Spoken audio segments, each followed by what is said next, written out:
everyone, for today's video, I'm going to answer the two questions meant for us to answer for the compliance of our activity.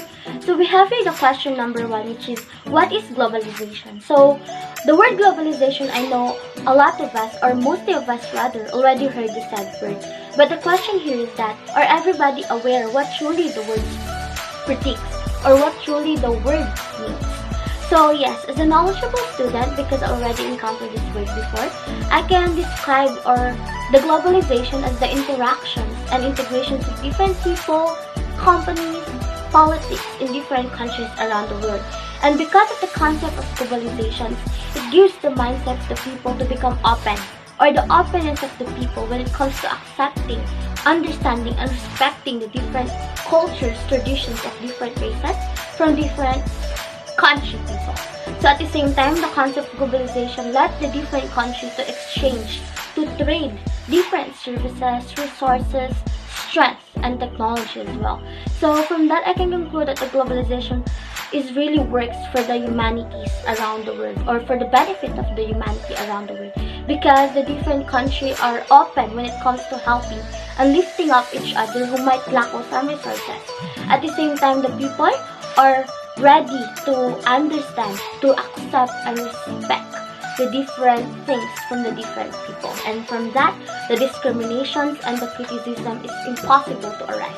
So yes, that's my understanding and perspective about the said word, which is the globalization. So for this subject, since we are dealing with the communication, so we have here the second question, which is, does the globalization affect or impact the communication? So from the first answer that I gave from the first question, so basically I can justify that the communication, or the globalization rather, really affects or impacts the communication, because the concept of globalization is all about the accepting, the openness of the people in accepting the different traditions and cultures of different people from different races.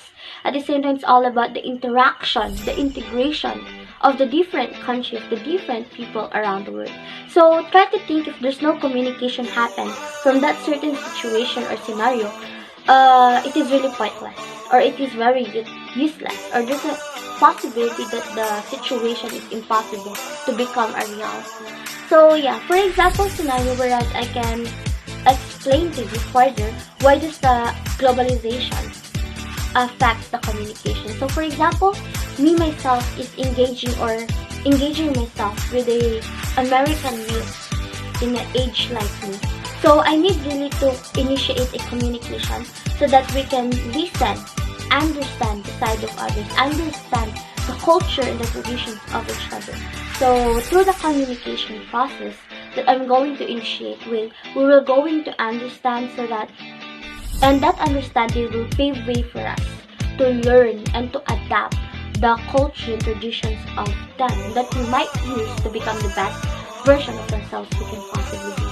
At the same time, when it comes to interaction, exchanging of products, so definitely there are people involved in that certain actions. So if there's no communication happen, so there is a possibility that certain actions or plan cannot become a reality. So the communication is in there so that the two people are become aware what is going on, and there's no misunderstanding or chaos arises between of their trading or exchanging of certain things. So yes, communication is important, and it is a very basic thing that the people can do, and it's also very important in accomplishing or doing the concept also of the said globalization. So yes, that's my answer for the question number 2.